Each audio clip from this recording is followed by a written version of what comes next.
John 8 and 3. And that's why the wicked Pharisees and scribes, that's why they were so incensed against Yahushua, because he came to bring grace. Okay? And they were incensed by that. They said, who the hell is this guy to upset the law of Moses? Moses said, if you commit adultery, that's it. You're supposed to be put to death. This guy says otherwise. Yahushua represented grace being extended to the nation of Israel, beginning with the elect. Remember, the elect is not being saved because they're holier than thou. The elect was given the gift of grace so that they could be made perfect simply because they're the elect, not because of their own righteousness. John the 8th chapter, the 3rd verse. And the scribes and Pharisees brought unto him a woman taken in adultery. Now, what is the punishment of adultery? According to the law, death. Okay, death. It says, and the scribes and Pharisees brought unto him a woman taken in adultery. And when they had set her in the midst, they probably grabbed her and threw her right in front of Yahushua, threw her down on the ground. They said unto him, Master, this woman was taken in adultery, in the very act.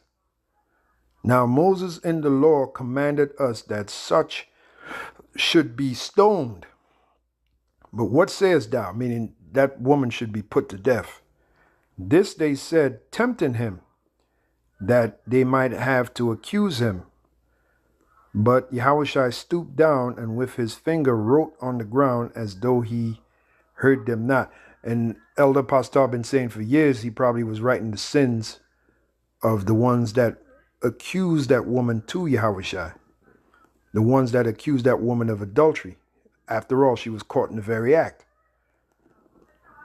So let's read on. It says, so when they continued asking him, so they kept pestering Yahushua, he lifted up himself and said unto them, he that is without sin among you, let him first cast a stone at her.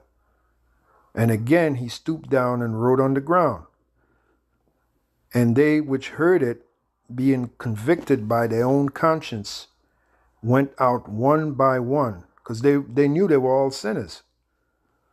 But that woman was their scapegoat, And they which heard it, being convicted by their own conscience, went out one by one, beginning at the eldest, even unto the last. And Yahushua was left alone, and the woman standing in the midst. And that woman was probably terrified, man. Even though she committed the act, she was terrified. She's man, this will probably be my last day on earth. I guarantee that woman was terrified. When Yahushua had lifted up himself and saw none but the woman, he saith unto her, Woman, where are those thine accusers? Have no man condemned thee? She said, No man, Lord. And Yahushua saith unto her, Neither do I condemn thee. Go and sin no more. So what was she showed? She was showed grace, okay? She was showed grace. The same way because we're a bunch of adulterers, man. The Lord called us an adulterous generation. And by rights, all of us should be put to death. But we're still alive. Why? Because we've been shown grace. So it stands to reason we're under grace. We're not under. That's why Apostle said we're in between the old and new covenant. Okay? We're under grace. And we're under grace to learn to follow the new covenant. We're doing what is called rehearsing the righteous acts. That's Judges 5 and 11. So that's the end. That's the end. That should be the end to the debate, the endless debate of what covenant are we under. We're in between both, under grace, fueled by grace, like I put in the title. Adulterous generation. It is right here, Matthew 12 and 39. But he answered and said unto them, An evil and adulterous generation seeketh after a sign, and there shall no sign be given to it but the sign of the prophet Jonas. Mark 8:38, whosoever therefore shall be ashamed of me and of my words in this, listen good, in this adulterous, and what's the punishment for adultery? Man and woman, death. So why are we still alive, huh? Because we've been showed grace, that's why. And when I get through all these scriptures that I got lined up for grace, you'll see that.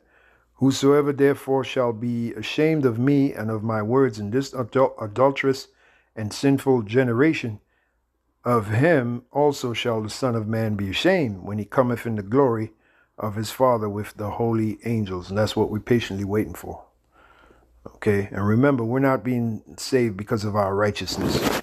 We're being saved simply because we're members of the elect, hopeful elect. The elect are that's why, as it is written, every man in his own order. The elect get saved first because they're the elect. They're the first fruits.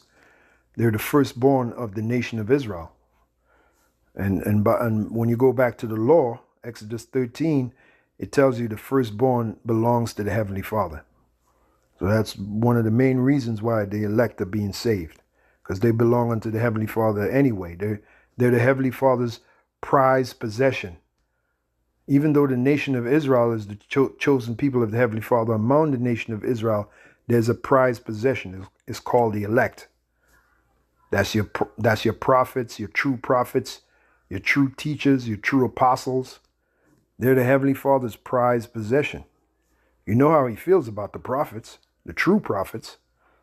Okay? Touch not my anointed and do my prophets no harm, as it is written.